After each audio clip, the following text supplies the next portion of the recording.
श्री स्वामी समर्थ. तुम्हा सगळ्यांच्या आपल्या स्वामी सूत्र चॅनलवर मनापासून स्वागत. स्वामी भक्त हो, आज पुन्हा एकदा तुमच्यासाठी नवीन व्हिडिओ घेऊन आलेली आहे. व्हिडिओच्या माध्यमातून नवीन माहिती आज आपण जाणून घेणार आहोत. बघा, आज आपण जी काही माहिती जाणून घेणार आहोत त्याने आपल्या घरातील दारिद्र्य दूर होण्यासाठी आपल्याला मदत मिळणार आहे. घरातील दुःख, नकारात्मकता देखील या सगळ्या गोष्टींनी दूर होणार आहे. बघा, दारिद्र्य म्हणजे अगदीच गरिबी नव्हे, तर बऱ्याचदा काय होतं की आपण खूप कष्ट करतो, खूप मेहनतही घेतो आणि त्या बदल्यात आपल्याला पैसाही मिळतो. म्हणजे काय, तर लक्ष्मीची कृपा आपल्यावर होते. पण त्यानंतर काय होतं की लक्ष्मी आली की त्या लक्ष्मीला वाटा फुटतात किंवा त्या पैशाला पावलं फुटतात. आपण म्हणतो ना की पैसा आला की मग घरामध्ये कोणीतरी अचानक आजारीच पडतं किंवा अचानक एखादा खूप मोठा खर्च उद्भवतो आणि त्यामध्ये आपला पैसा हा निघून जातो. जर अशी परिस्थिती निर्माण होत असेल तर नक्कीच आपल्याला तो पैसा पचत नाही, तो पैसा आपल्या घरामध्ये टिकत नाही. याचाच अर्थ काय, तर एक प्रकारचं दारिद्र्य आपल्या घरामध्ये नांदत आहे. आणि हे दारिद्र्य बाहेर जाण्यासाठी आपल्याला काही गोष्टींचा समावेश आपल्या जीवनामध्ये करणं खूप गरजेचं आहे. कारण लक्ष्मी माता तर आपल्याला भरभरून देत आहे, परंतु आपल्याकडूनच अशा काही चुका होत आहे जेणेकरून ती लक्ष्मी आपल्याकडे टिकत नाही आणि ती आल्यापावली परत जाते. तर कुठल्या गोष्टींची काळजी घ्यायची, तर सगळ्यात पहिली आणि महत्त्वाची गोष्ट बघा, आपल्या घराचा मुख्य दरवाजा. आपल्या घराचा मुख्य दरवाजा म्हटलं तर आपल्या घराचा आरसा असतो. आपला मुख्य दरवाजा जितका सुशोभित असतो तितकंच आपलं घर मंगलमय असतं असं म्हटलं जातं. त्यामुळे आपल्या मुख्य दरवाजाच्या बाबतीत आपल्याला खूप काळजी घ्यायची आहे. मुख्य दरवाजा हा नेहमी स्वच्छ करायचा आहे, त्यावर शुभ लाभ लिहायचा आहे. काही शुभ चिन्ह जसं की कवडीचं तोरण मिळतं, या व्यतिरिक्त ओम किंवा 64 योगिनी यंत्र यासारख्या गोष्टी आपल्याला आपल्या मुख्य दरवाजावर लावायच्या आहे, जेणेकरून बाहेरून येणारी जी नकारात्मकता आहे ती तिथल्या तिथे रोखली जाईल. बघा, मुख्य दरवाजातून फक्त लक्ष्मीच येते असं नाही, तर त्यासोबत अलक्ष्मी देखील येते, सकारात्मकता येते, तशीच नकारात्मकता देखील येते. त्यामुळे आपल्याला आपल्या घरामध्ये फक्त सकारात्मकता आणायची आहे, नकारात्मकता नाही. म्हणून आपला दरवाजा जितका सकारात्मक वाटेल तितकीच सकारात्मकता घरामध्ये प्रवेश करणार आहे. म्हणून शक्य होईल तितका आपला दरवाजा सुशोभित करायचा आहे. आता सुशोभित करायचा म्हणजे खूप गजबज करून ठेवायची असं नाही, तर आपल्या डोळ्याला छान वाटेल आणि आपल्या घरामध्ये त्या गोष्टींनी प्रसन्नता येईल अशाच गोष्टींचा समावेश करायचा आहे. त्यानंतर उंबरठा.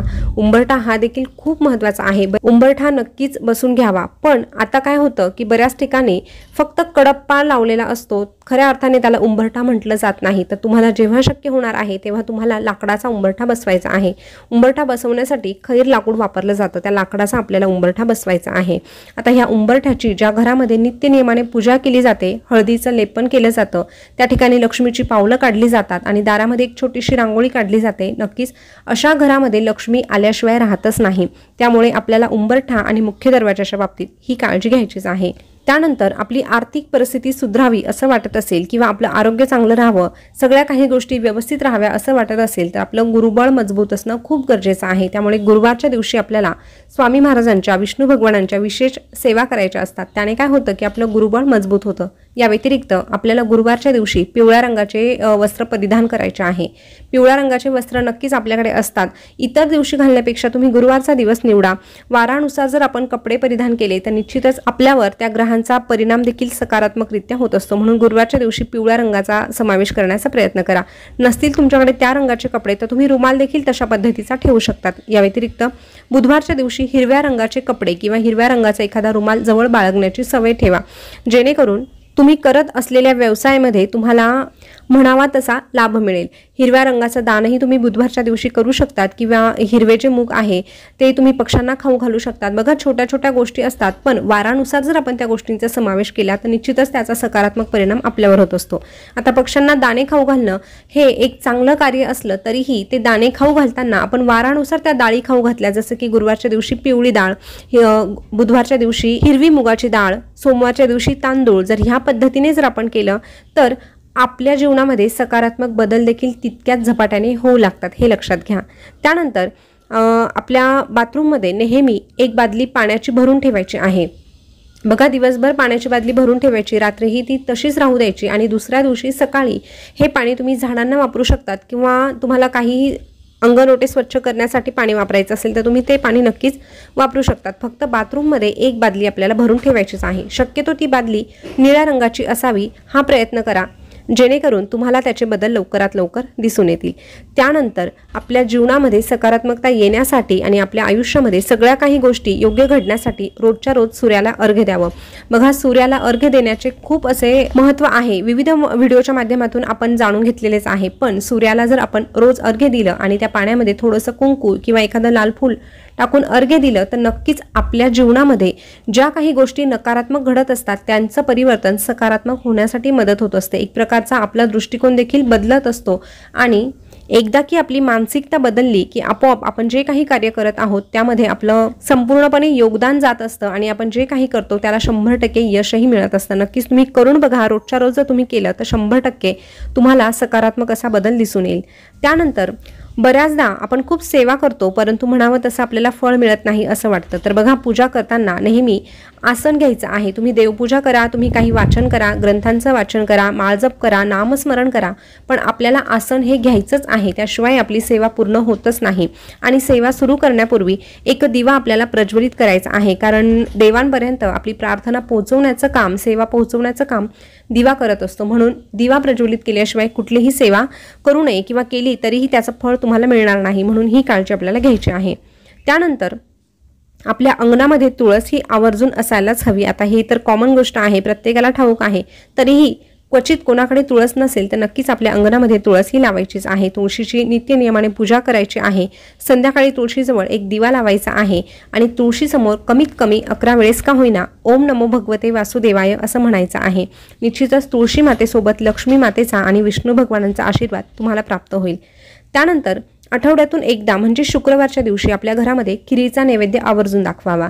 खीर अथवा मग तुम्ही पांढऱ्या रंगाची कुठलीही मिठाई देवाला दाखवू शकतात, घरात बनवलं तरीही चालेल, विकत आणलं तरीही चालेल, परंतु दर शुक्रवारी तुम्ही हा छोटासा उपाय करून बघा।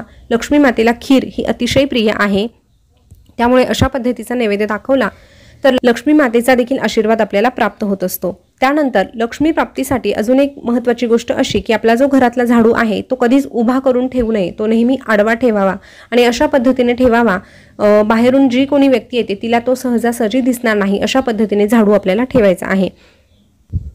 त्यानंतरची महत्त्वाची गोष्ट, आपल्या घरातील चप्पल बूट जे काही असतं आपल्या दरवाजासमोर किंवा आपल्या घरामध्ये अस्ताव्यस्ता कधीही पडता कामा नये, ते व्यवस्थित शू रॅकला लावून ठेवायचं आहे। अगदीच दरवाजामध्ये तुम्ही ठेवू नका।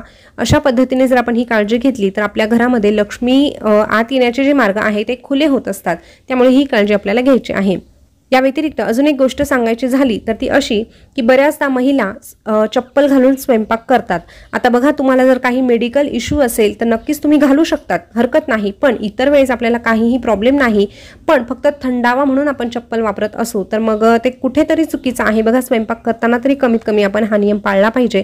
तुम्ही सॉक्स घालू शकतात, याला पर्याय आहे, तुम्ही सॉक्स नक्कीच घालू शकतात, पण जो स्वयंपाक आपण नैवेद्य दाखवणार आहोत तो जर आपण चप्पल घालून बनवत असू तर ते कुठेतरी चुकीचं आहे। बघा, तुमच्या मनाला पटत असेल तर नक्कीच ही गोष्ट तुम्ही आत्ताच सोडून द्या।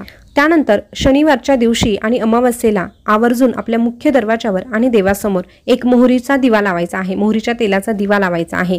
असा दिवा लावल्याने शनी देवतेची कृपा तुमच्यावर होत असते। या व्यतिरिक्त जी काही निगेटिव्हिटी असते ती देखील घराबाहेर पडत असते आणि पितृदेवतेंचा आशीर्वाद देखील तुम्हाला प्राप्त होत असतो। म्हणून या गोष्टींचा समावेश दैनंदिन जीवनामध्ये तुम्हाला करायचा आहे।